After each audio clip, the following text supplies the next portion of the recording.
Columna vertebral, región lumbar. La L1. Para poder evaluar la L1, la posición de nuestro paciente tiene que ser boca abajo, posición ventral con una almohada debajo del abdomen para relajar las paravertebrales. Debemos hacer una presión vertical sobre las apófisis espinosas y observar si hay dolor, rigidez e hipermovilidad.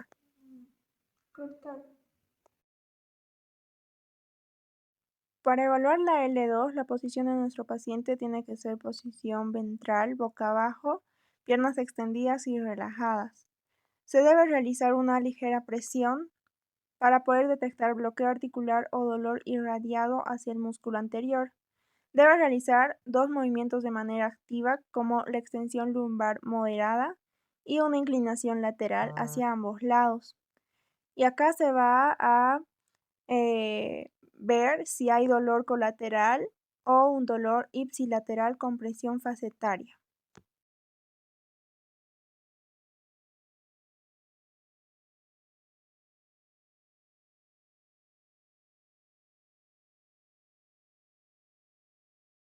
Para poder evaluar la L3, nuestro paciente tiene que estar en posición ventral boca abajo. Se debe realizar una palpación para poder identificar si hay una rigidez segmentaria, dolor irradiado hacia el muslo medial.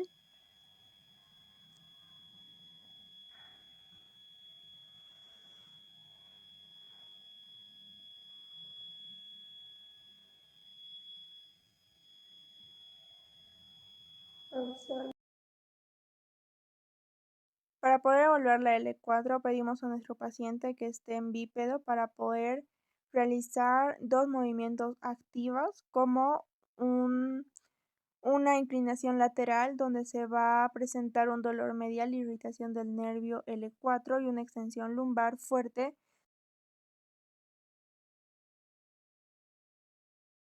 Test de movilidad atlanta-occipital, posición del paciente de cúbito supino relajado, posición del terapeuta junto a la cabeza, sujeta la cabeza entre las manos, ejecución, flexiona pasivamente la columna cervical al máximo y sin perder la flexión, rota la cabeza a ambos lados.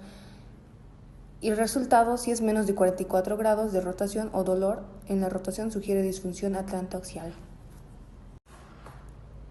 Test de deslizamiento posterior y anterior. Paciente de cúbito prono, cabeza apoyada, terapeuta detrás del paciente y ejecución.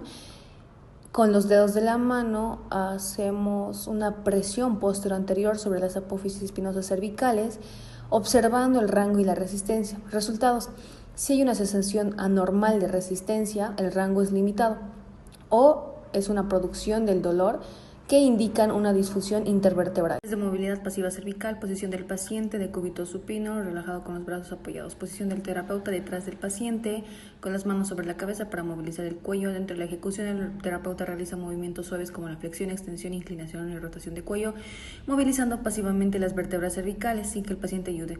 Dentro de los resultados, si hay limitación de movimiento o aparición de dolor, sugiere una restricción articular y una disfunción mecánica y alteración de tejidos.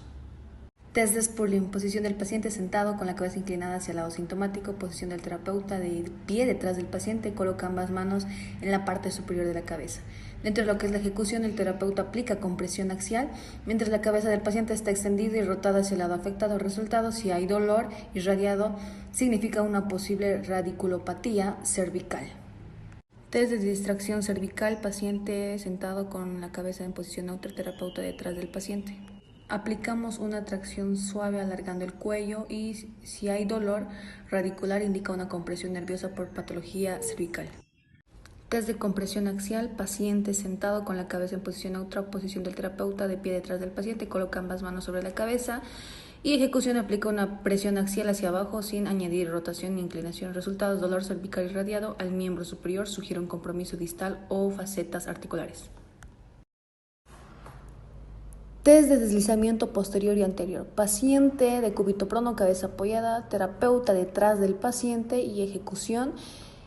Con los dedos de la mano hacemos una presión posterior-anterior sobre las apófisis espinosas cervicales, observando el rango y la resistencia. Resultados: si hay una sensación anormal de resistencia, el rango es limitado, o es una producción del dolor que indican una disfunción intervertebral. Test de movilidad atlanta-occipital, posición del paciente de cúbito supino relajado, posición del terapeuta junto a la cabeza, sujeta la cabeza entre las manos, ejecución, flexiona pasivamente la columna cervical al máximo y sin perder la flexión, rota la cabeza a ambos lados. Y el resultado, si es menos de 44 grados de rotación o dolor en la rotación, sugiere disfunción atlanta-axial. Prueba de Adams. El paciente debe estar de pie, flexiona el tronco hacia adelante y vamos a ver que el test es positivo cuando hay una joroba o una asimetría, lo cual va a denominar una escoliosis estructural. Test de activación del core o puente lumbar. El paciente debe estar supino, rodillas flexionadas, con los tobillos un poco separados. El terapeuta debe pedir elevar a la pelvis y contar hasta 8 segundos. Y al momento de bajar vamos a ver si el test es positivo. Va a haber un dolor o incapacidad, lo cual va a ser una debilidad del core. Prueba de Gensling. El paciente debe estar supino, borde de la camilla y una pierna debe estar colgando y la otra pierna debe hacer una flexión hacia el pecho. El terapeuta va a realizar una presión y si el test va a ser positivo va a haber un dolor, lo cual va a significar una disfunción sacroiliaca.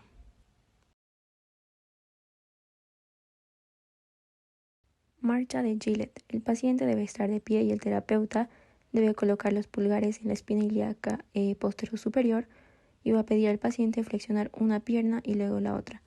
Si el dolor va a ser positivo, la espina ilíaca posterior superior no va a descender, lo cual va a haber una hipomovilidad sacroiliaca. Prueba de compresión y distracción pélvica. Paciente en decúbito ventral, terapeuta con las manos sobre las espinas ilíacas anterosuperiores y ejercemos presión hacia caudal. Después ejercemos presión hacia medial.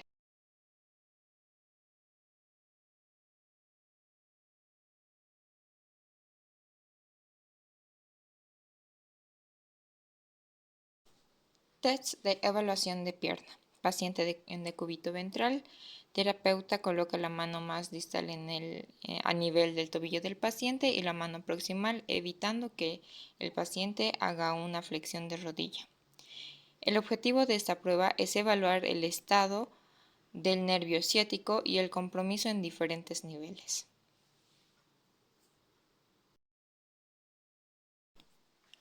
Prueba de impulso sacroiliaco.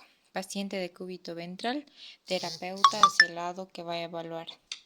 Debemos colocar la mano más próxima al paciente debajo de la articulación sacroiliaca y con nuestra otra mano debemos ejercer una presión caudal hacia la camilla unas 5 a 6 veces y esta prueba va a evaluar si existe dolor en la articulación sacroiliaca.